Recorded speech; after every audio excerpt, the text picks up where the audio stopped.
Assalamualaikum warahmatullahi wabarakatuh. Welcome to my class. Before we start our lesson today, let me pray together. Bismillahirrahmanirrahim. Good morning, student. How are you today? I hope you are fine. Baik, sebelum memulai pembelajaran, Ibu minta kalian untuk mengisi presensi di kolom komentar di bawah ini sebagai bukti kehadiran mengikuti pembelajaran online pada pertemuan kali ini. Nah, apakah kalian sudah mengisi presensi? Kalau sudah, Ibu lanjutkan. Nah, walaupun pertemuan pada pagi hari ini dilakukan secara online, Ibu minta kalian juga tetap mempersiapkan alat tulisnya.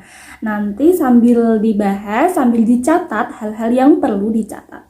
Sebelumnya, Ibu punya kata-kata motivasi seperti ini.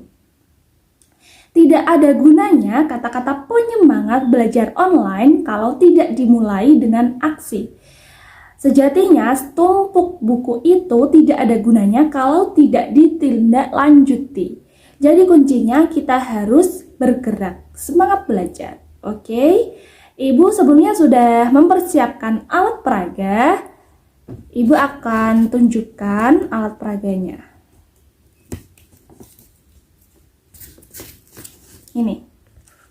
Ada yang tahu ini apa? Ya, benar. Ini adalah kromosom. Dan alat peraga yang satunya. Nah, untuk yang satunya ini. Ada yang tahu ini apa? Ya, benar. Ini adalah DNA. Jadi, apakah kalian sudah mempelajarinya sebelumnya? Apakah kalian tahu kita akan belajar apa hari ini? Oke, iya benar, kita akan belajar tentang materi genetik. Langsung saja kita masuk pada materi. Nah, untuk memudahkan kalian dalam pertemuan kali ini, Ibu sudah menyiapkan modul. Jadi, kalian bisa mendownload modulnya. Linknya sudah Ibu share di kolom deskripsi di bawah ini ya. Ibu minta kalian mendownload modul tersebut. Baik, apakah sudah di-download modulnya? Kalau sudah, Ibu lanjutkan.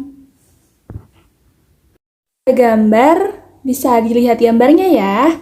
Nah, kira-kira apa sih yang membedakan perbedaan morfologi yang terlihat di gambar? Ada perbedaan warna kulit, perbedaan warna rambut, apa sih yang membedakan? Nah, ya, betul sekali, yang membedakan itu adalah materi genetik yang diturunkan orang tua kepada keturunannya, yang akan kita bahas hari ini ya. Oke, tujuan pembelajaran pertemuan kali ini diharapkan kalian dapat yang pertama mengidentifikasi struktur DNA, RNA, dan juga kromosom. Selanjutnya yang kedua, kalian dapat menjelaskan gen dan juga DNA beserta tipe-tipe dari RNA. Dan yang ketiga, membedakan DNA dan juga RNA. Dan yang terakhir, mengaitkan antara DNA dan juga gen serta kromosom. Langsung saja kita masuk pada materi ya. Apa sih itu materi genetik? Nah, materi genetik merupakan substansi yang dapat membawa informasi genetik pada makhluk hidup untuk diturunkan kepada keturunannya. Apa saja itu materi genetik? Materi genetik ada kromosom, DNA, RNA, dan juga gen tentunya. Kita akan membahasnya satu persatu. Nah, untuk yang pertama kita akan membahas tentang DNA. Kepanjangannya yaitu deoksiribonukleik acid. Nah, DNA merupakan tempat penyimpanan informasi genetik yang fungsinya sebagai sintesis RNA dan juga arsitek dalam sintesis protein. Oke, struktur dari DNA ini seperti tangga berpilin, double helix ya. Ini bisa dilihat berpilin ya. Nah, ini. Strukturnya terdiri dari 3 komponen. Ada yang pertama ada gula deoksiribosa, yang kedua ada gugus fosfat. Nah, gula deoksiribosa dan juga gugus fosfat ini sebagai ibu tangga. Sedangkan yang ketiga ada basa nitrogen sebagai anak tangga. Nah, basa nitrogen pada DNA ini ada 4. Yang pertama ada adenin, guanin, timin, dan juga sitosin atau disingkat AGTC. Nah, adenin selalu berpasangan dengan timin. Sedangkan yang guanin berpasangan dengan sitosin. Kita lihat yang merah selalu berpasangan dengan kuning, sedangkan yang hijau selalu berpasangan dengan biru. Ya, bahwa tadi apa? A selalu berpasangan dengan T, sedangkan G berpasangan dengan C atau S. Seperti itu. Ini adalah gambar dari struktur DNA. Tadi ya sudah dijelaskan bahwa DNA ini terdiri dari 3 komponen. Apa saja sih komponennya? Nah, komponennya yaitu ini. Ada yang ujung, ada gugus fosfat. Kemudian yang tengah ini ada gula berupa gula deoksiribosa. Kemudian yang paling tengah ini ada basa nitrogen. Dari DNA ini ada 4, ada T selalu berikatan dengan A, kemudian G berikatan dengan C, ya. Nah, ikatan ini diikat dengan namanya hidrogen bond atau ikatan hidrogen. Seperti itu ya. Jadi tadi struktur DNA ini seperti tangga berpilin atau double helix. Ya. Kedua yaitu RNA atau ribonucleic acid. Nah, RNA ini strukturnya ini rantai pendek, rantai tunggal pendek atau single strain. Nah, fungsi dari RNA sebagai pelaksana sintesis protein. Nah, RNA strukturnya ini ada 3, sama seperti DNA ya. Yang tersusun dari yang pertama ada gula ribosa, yang kedua ada gugus fosfat, yang ketiga ada basa nitrogen. Basa nitrogen pada RNA ini berbeda dengan DNA, ada 4 juga sama tetapi berbeda. Ya, pada RNA ini basa nitrogennya ada adenin, guanin, urasil, dan juga sitosin. Ada 3 tipe RNA seperti terlihat dari gambar strukturnya. Yang pertama ada messenger RNA atau mRNA. Fungsinya sebagai pembawa kode genetik dari DNA ke ribosom. Yang kedua ada transfer RNA atau tRNA. Fungsinya sebagai menerjemahkan kode genetik yang dibawa mRNA menjadi urutan basa polinukleotida. Yang ketiga ada ribosomal RNA atau rRNA. Fungsinya sebagai komponen penyusun ribosom. Selanjutnya kita akan membahas tentang perbedaan dari DNA dan juga RNA. Yang pertama, dilihat dari strukturnya. DNA ini strukturnya double strain atau rantainya ganda berpilin. Yang RNA strukturnya single atau rantai tunggal pendek. Kemudian yang kedua bisa dilihat dari komponennya. Komponen dari DNA ini gulanya berupa gula deoksiribosa, sedangkan yang RNA gulanya ribosa. Kemudian yang ketiga, komponen dari basa nitrogennya. Yang DNA tadi tersusun dari adenin, guanin, timin, dan juga sitosin. Kemudian yang RNA tadi basa nitrogennya ada adenin, guanin, urasil, dan juga sitosin. Ini ya, bisa dilihat strukturnya. Di bawah ini struktur dari timin, sitosin, guanin, adenin, dan juga urasil. Kemudian yang keempat, dilihat dari tempatnya. Kalau DNA ini tempatnya di nukleus, kloroplas, mitokondria. Kalau yang RNA tempatnya di nukleus, kloroplas, mitokondria, dan juga di ribosom. Kemudian yang kelima, bahwa tadi DNA itu hanya mempunyai 1 tipe. Kalau yang RNA ada 3, ada tRNA, mRNA, dan juga rRNA.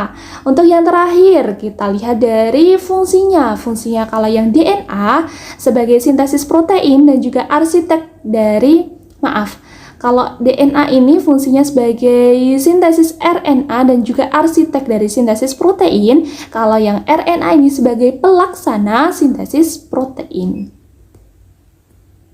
Kemudian yang ketiga kita akan membahas tentang gen yang merupakan substansi hereditas penentu sifat individu. Nah, gen ini terdapat pada lokus tertentu pada kromosom dan mempunyai pasangan di kromosom homolog. Nah, pasangan gen yang terletak di lokus yang sama pada kromosom ini disebut dengan alel. Ini ada alel A ya, bahwa gen ini terletak di kromosom yang sama disebut kromosom homolog. Nah, selanjutnya kita akan membahas tentang kromosom. Kromosom merupakan badan berbentuk benang panjang yang berfungsi membawa informasi genetik.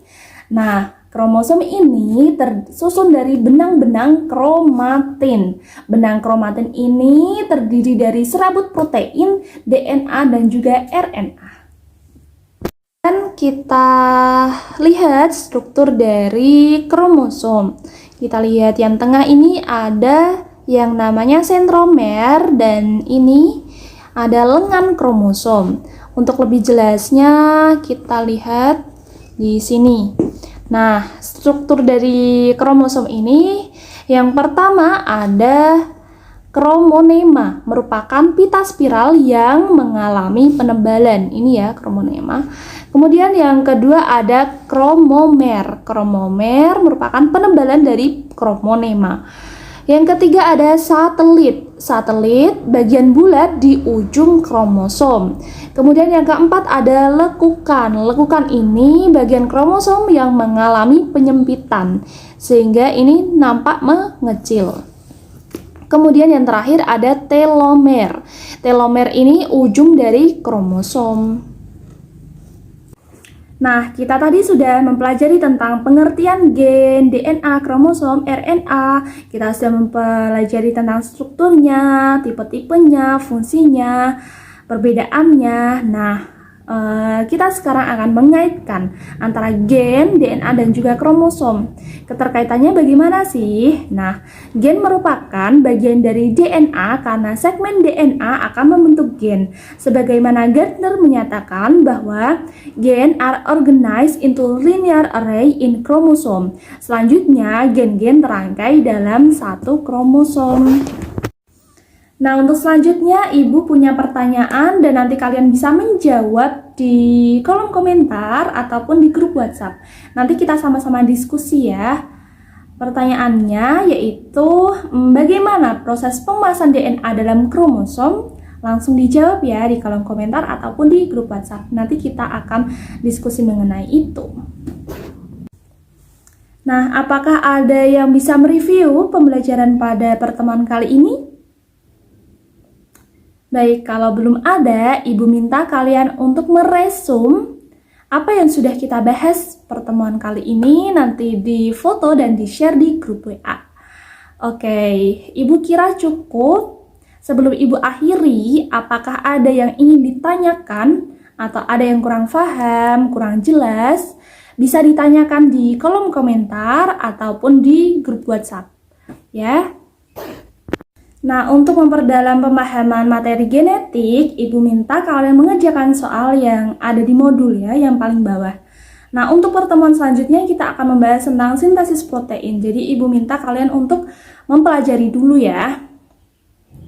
Baik, sekian yang dapat Ibu sampaikan. Kurang lebihnya Ibu mohon maaf. Wassalamualaikum warahmatullahi wabarakatuh.